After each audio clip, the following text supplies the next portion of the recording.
Hey Dev Nation, my name's Ryan. Today we're going to be taking a look at Charlie Munger's 4 rules for investing. These are pretty much just going to be the 4 rules that Charlie Munger actually uses to go ahead and see if he wants to actually make an investment within a specific company. If you guys get value out of today's video, please make sure to hit that like button and don't forget to subscribe and follow if you haven't already. It truly helps out the channel and I truly appreciate your support. So without further ado, let's get into the video. For those of you guys who might not know who Charlie Munger is, he is pretty much the right-hand man of the Oracle of Omaha himself, Warren Buffett. He is the reason for Berkshire Hathaway making investments of over billions of dollars, successful investments and successful returns on those investments within Berkshire Hathaway over the last many decades of being a part of that company. Taking a look at the actual 4 rules that Charlie Munger tries to follow when investing, it's going to be your circle of competence. Rule 2 is going to be your intrinsic and durable competitive advantage. Rule 3 is going to be management with integrity and talent. And Rule 4 is going to be pricing and margin of safety. So we're going to go ahead and pretty much break those down so we can get a better understanding of Charlie Munger's rules for his investment strategy. Circle of competence. Well, what is it? It's literally going to be an imaginary circle that you have to think about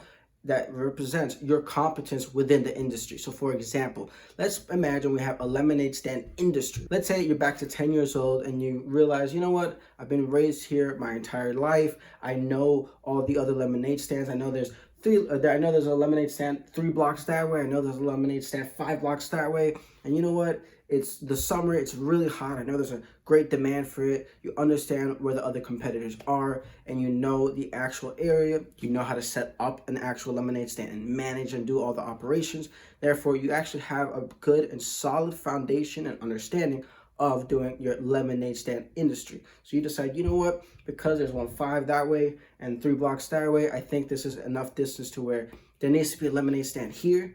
And you actually have competence within that because you've built that knowledge and understanding within that specific industry. Now, obviously, that's a much simplified version, but the idea is the same. If you work in technology and you actually understand technology, you understand the competitors that are within that industry, and you understand what works and what doesn't. And vice versa, if it's an industry you don't understand, let's say you have no concept of technology, you don't really know how it works or anything like that, but you're solid with the lemonade stand, the lemonade stand will be inside your circle of competence, while the technology would be outside of your circle of competence, or pretty much your circle of understanding. Intrinsic and durable competitive advantage. Now, for any of you guys who are Warren Buffett fans, this is also going to be known as your moat. So what is a company's moat? You can think of this, let's say, Coca-Cola compared to Joe's Cola. You know that sound that it makes when you go ahead and you crack it open, you hear that fuzzing, and you drink it and you get that nice iconic taste that you know and love, as compared to, let's say, Joe's Cola, where you go ahead, you buy it, you crack it open, you hear the fuzzing, and then you go ahead and taste it, and you realize it's not a taste you actually really love or enjoy. It's just not that iconic taste that you come to know and love. Well, this is known as the economic moat. You can think of this sort of like a branding over Joe's Cola. If Joe's Cola is worth $1 and Coca-Cola is worth $1, you bet your dollar you're gonna go ahead and use that dollar on Coca-Cola over Joe's Cola. It has that economic moat to pretty much outdo Joe's Cola. You can also think of this with Apple. Apple has their iPhones. That in itself is an economic moat. How many times have you decided, you know what, maybe I want to switch to Android, but because I have an iPhone and I have the MacBook and I have the whole ecosystem of Apple, you decide, you know what, I don't really want to switch to Android because that would be such a pain. That in itself is also another economic moat for Apple. So usually when you want to go ahead and invest in a company, at least for Charlie Munger, he makes sure that this company that he invests in has an economic moat. Now, I know one of his biggest investments is actually in Costco. And I used to think, you know, why would he invest in Costco? I mean, yeah, they're cool and whatnot, but do they really have an economic moat? But I'm telling you, every time you go to Costco, I mean, they're super customer service friendly and focused on the actual customer and consumer, providing the best value and the best customer service as possible. So they have this sort of economic moat. Plus they have their Costco card memberships, which again is another moat for that company. That's sort of a loyalty to that company. Now the next principle is going to be management with integrity and talent.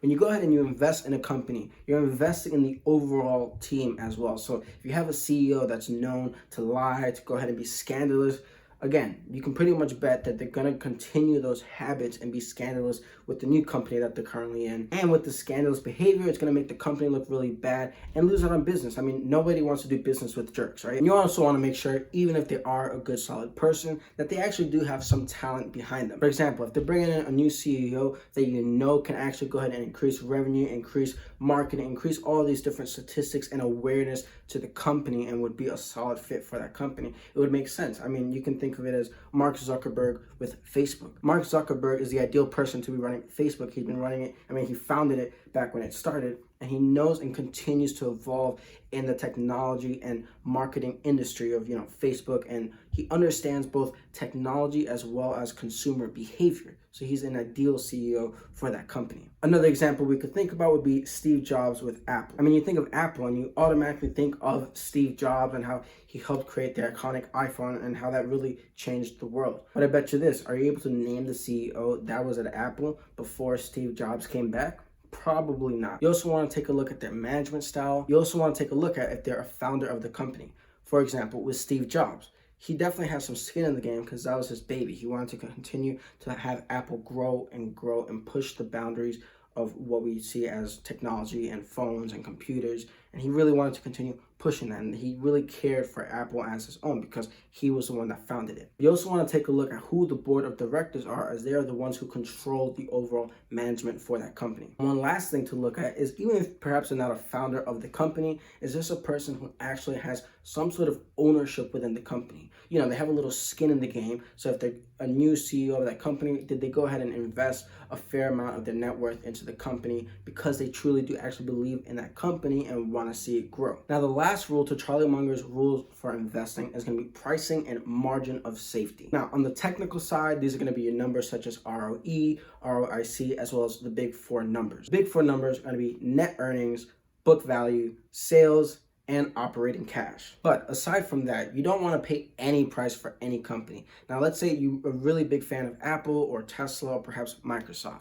Now, even though they're all really great companies, you're not going to pay hundreds of thousands of dollars for that company if it's worth $100, right? It's like if you had a $100 bill, you wouldn't go ahead and pay $1,000 for that $100 bill. You want to go ahead and actually find a fair price for that company. Once you find a fair price, as in you know that this company is worth $100 per share, now you know the actual value of that company per share. You know that, hey, this $100 is actually worth $100.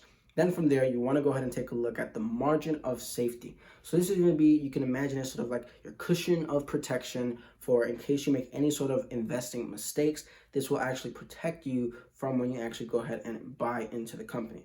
So back to our $100, if we have $100, you want to go ahead and buy that $100 for $50. Now, obviously, instead of buying actual cash, you want to use your cash to buy into other companies, but the idea is the same. You want to find that a company's stock is worth, let's say, $100 per share and buy into the company's stock when it's, let's say, $50 per share. And so now the $100 that you know the company's valued at per share and the $50 that you decide to buy in at is going to be known as your margin of safety. That's going to be a 50% margin of safety.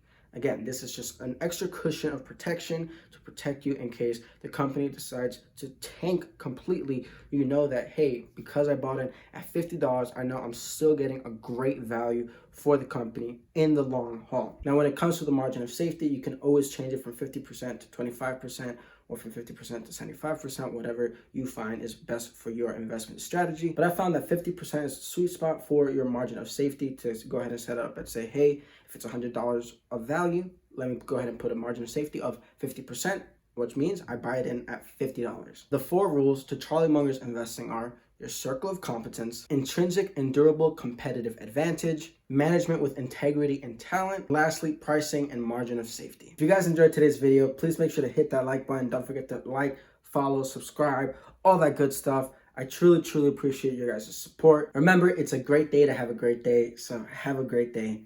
Thanks for watching.